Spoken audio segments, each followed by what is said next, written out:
내가 너희를 보냄이 양을 이리 가운데로 보냄과 같도다. 그러므로 너희는 뱀같이 지혜롭고 비둘기같이 순결하라. 사람들을 삼가라. 그들이 너희를 공회에 넘겨주겠고 그들의 회당에서 채찍질하리라. 또 너희가 나로 말미암아 총독들과 임금들 앞에 끌려가리니 이는 그들과 이방인들에게 증거가 되게 하려 하심이라. 너희를 넘겨줄 때 어떻게 또는 무엇을 말할까 염려하지 말라. 그때 너희에게 할 말을 주시리니 말하는 이는 너희가 아니라 너희 속에서 말씀하시느니 곧 너희 아버지의 성령이시니라. 장차 형제가 형제를, 아버지가 자식을 죽는 데에 내주며 자식들이 부모를 대적하여 죽게 하리라. 또 너희가 내 이름으로 말미암아 모든 사람에게 미움을 받을 것이나 끝까지 견디는 자는 구원을 얻으리라. 이 동네에서 너희를 박해하거든 저 동네로 피하라. 내가 진실로 너희에게 이르노니 이스라엘의 모든 동네를 다 다니지 못하여서 인자가 오리라. 오늘 주신 말씀을 통해서 세상 속에서 그리스도인으로 사는 것이라는 제목으로 함께 말씀을 나누겠습니다. 미국의 에일 대학교의 윤리학 교수님이었던 리처드 리버 교수님이 계셨습니다. 그분이 저술한 그리스도와 문화라는 책이 있습니다. 이 책은 지난 50년간 기독교 윤리학을 공부하는 사람들에게 입문서가 되었습니다. 그만큼 좋은 내용의 책이지요. 기독교인이 세상 문화를 어떻게 대해야 할 것인가에 대한 분명한 기준을 제시해주는 좋은 책입니다. 리처드 리버 교수님은 책에서 기독교 역사를 돌아보면서 기독교가 세상 문화에 대한 자세를 세 가지 유형으로 구분해 놓았습니다. 첫 번째 자세는 문화에 대립하는 그리스도 유형입니다. 세상 문화는 악한 것이기 때문에 거부하려고 하고 또 거부해야 바른 신앙 생활을 할 수 있다라고 생각하는 사람들의 유형입니다. 두 번째 유형은 문화의 그리스도 유형입니다. 세상의 문화란 하나님께서 인간에게 주신 선물이라고 주장하는, 세상 문화도 사람 문화이기 때문에 하나님께서 주신 문화요 점점 발전해 나가는 그러한 유형으로 생각을 한다는 것입니다. 하나님의 나라가 확장되는 것이지 세상의 문화가 악으로 흘러가는 것은 아니라라는 주장이죠. 마지막 유형은 문화를 변혁하는 그리스도인의 유형입니다. 기독교의 진리를 가지고 세상 문화를 변혁해가는, 세상의 잘못된 문화들을 개혁해 나가는 기독교의 모습, 이것이 가장 이상적인 그리스도인의 유형이라고 리처드 리버 교수님은 말하고 있습니다. 여러분, 기독교가 세상 문화를 무조건적으로 거부하거나 받아들이지 말고 기독교의 복음과 성경의 가치에 따라서 세상의 문화를 오히려 바꾸어 나가야 한다는 것입니다. 우리가 살아가고 있는 이 세상 속에서 크리스천으로 살아간다는 것이 참 어렵습니다. 세상에서 기독교 가치관을 가지고 살아갈 때에 상충하는 많은 어려움들을 직면하게 됩니다.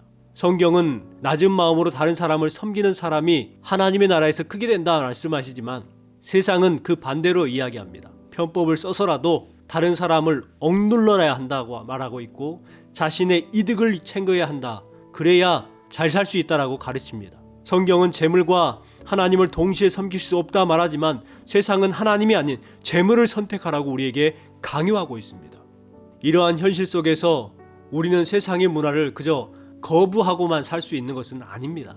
그래서 교회는 그동안 리처드 리버 교수님이 주장한 것과 같이 그리스도인들이 이 세상 속에서 빛과 소금의 역할을 충실하게 하고 그것들을 담당함으로써 세상 문화를 조금씩 변화시켜야 한다고 강조하고 있습니다. 그렇다면 지금까지 교회는 시대의 문화를 성경적으로 기독교의 정신으로 변혁시켜 왔느냐? 그렇지는 못했습니다. 세상을 변화시키기란 매우 힘듭니다. 사도들은 예수님께서 직접 선택하신 사람들입니다. 예수님께서 직접 교육하신 제자들입니다. 예수님께서 직접 세상 속에 파송한 사람들이었습니다. 그런데 이 12명의 사도를 세상 가운데 파송하시는 예수님께서 무엇이라 말씀하고 있냐면 16절 말씀에 보면 보라 내가 너희를 보냄이 양을 이리 가운데로 보냄과 같도다. 예수님으로부터 직접 선택을 받았고 예수님으로부터 직접 교육을 받았고 직접 귀신을 쫓아내고 병 고치는 권능을 받았지만 세상 가운데 파송받는 제자들, 세상 가운데 파송받는 우리 그리스도인들은 마치 이리떼 가운데에 떨어지는 양과 같다라는 것입니다. 예수님도 우리가 세상 속에서 그리스도인으로 살아간다는 것이 얼마나 어렵고 힘든지를 아신 것입니다. 왜 예수님께서는 그 제자들을 세상 속에 밀어 넣으셨을까요? 왜 우리를 구분하지 아니하고 우리 그리스도인들을 세상 가운데에 살게 하고 계신 걸까요? 여러분, 우리에게는 세상을 변혁할 수 있는 능력은 없습니다. 우리는 연약하고 힘이 없지만 우리를 보내신 주님이 계시기에 우리는 힘을 낼 수가 있습니다. 구약의 다윗은 여러 해 동안 자신을 죽이려고 달려드는 사울의 칼을 피해서 도망하는 삶을 살았습니다. 이스라엘 동쪽에 있는 모압이라는 나라에 도망을 갑니다. 다윗의 증조부는 오벳입니다. 오벳의 아버지는 보아스였습니다. 다시 말해 다윗의 증조 할아버지가 룻기에 나오는 보아스입니다. 다윗의 증조 할머니는 누구일까요? 바로 룻입니다. 그리고 그 룻은 모압 여자였습니다. 그러므로 다윗은 모압에 피신을 해서 증조 할머니가 모압 사람이었다는 것을 강조하면서 도움을 요청합니다. 그래서 모압 왕은 다윗뿐만 아니라 다윗의 가족들까지도 기쁘게 받아들여서 모압에서 생명을 보존할 수 있도록 별회를 해줬습니다. 모압으로 피신한 다윗은 생명을 보존받을 수 있었고 그들의 가족들도 편하게 지낼 수가 있었습니다. 그런데 모압에 머물며 사울의 위협을 피하고 있는 다윗에게 하나님의 선지자가 찾아옵니다. 그 선지자의 이름은 갓입니다. 갓 선지자가 다윗을 만나서 하나님의 말씀을 전합니다. 너는 이 요새에 있지 말고 떠나 유다 땅으로 들어가라.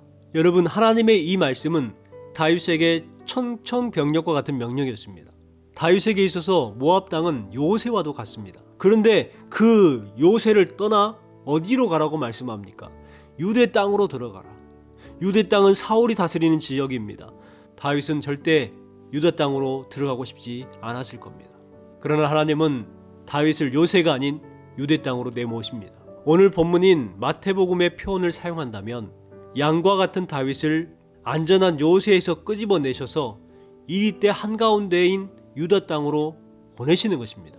여러분, 이 한 가지 사실을 기억하십시오. 하나님께서 양과 같은 우리 그리스도인을 이리떼와 같은 세상 속으로 보내신다는 것입니다. 그렇다면 왜 하나님께서는 양과 같은 우리를 이리떼 한가운데, 곧 세상 가운데에 던져 넣으시는 것일까요? 이러한 질문을 가지고 오늘 본문을 다시 묵상하면서 저는 예수님께서 우리를 세상에 던져 넣으시고 계시는 중요한 이유 한 가지를 발견하게 됩니다.